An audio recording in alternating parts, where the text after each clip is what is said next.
Pour en savoir plus sur la guerre spirituelle auquel vous êtes exposé en ce moment, voyez la leçon 5, Gagner sans un mot.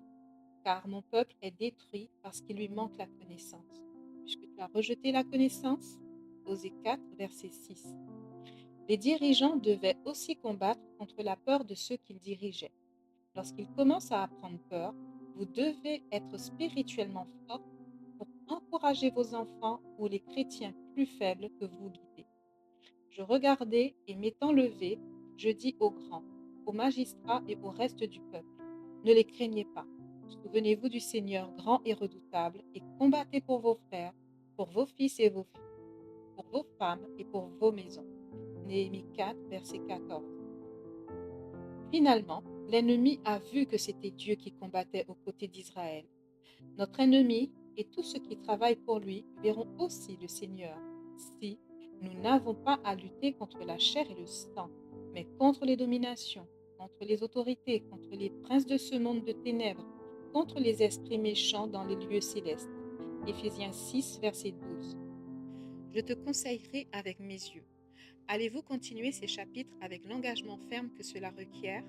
La Bible nous enseigne que nous ne pouvons faire les changements par nous-mêmes puisque nous sommes pécheurs et que notre justice n'est qu'un torchon souillé.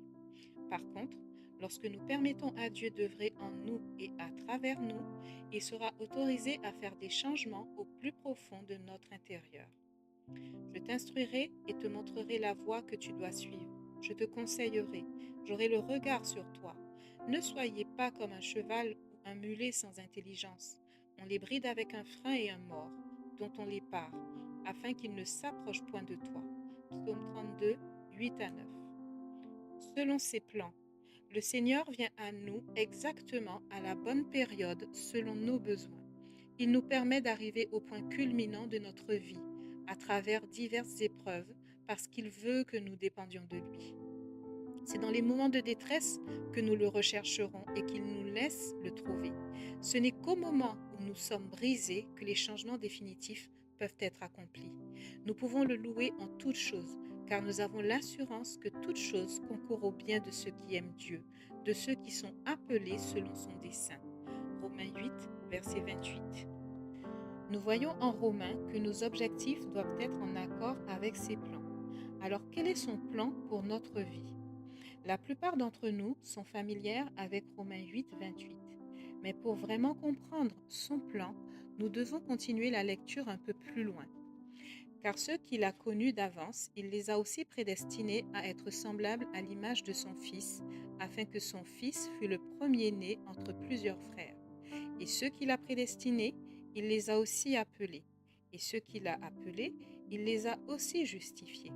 Et ceux qu'il a justifiés, il les a aussi glorifiés. Que dirons-nous donc à l'égard de ces choses? Si Dieu est pour nous, qui sera contre nous? Romains 8, versets 29 et 31. Est-ce que vos œuvres renient Dieu?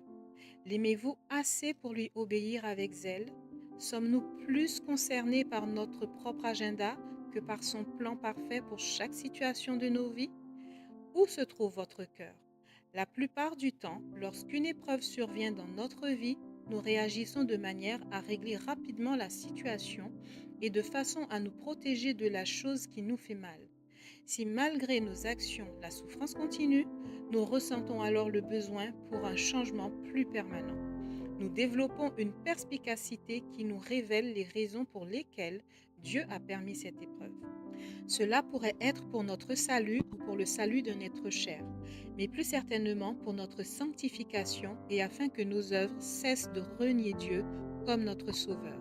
Ils font profession de connaître Dieu, mais ils le renient par leurs œuvres, étant abominables, rebelles et incapables d'autres bonnes œuvres.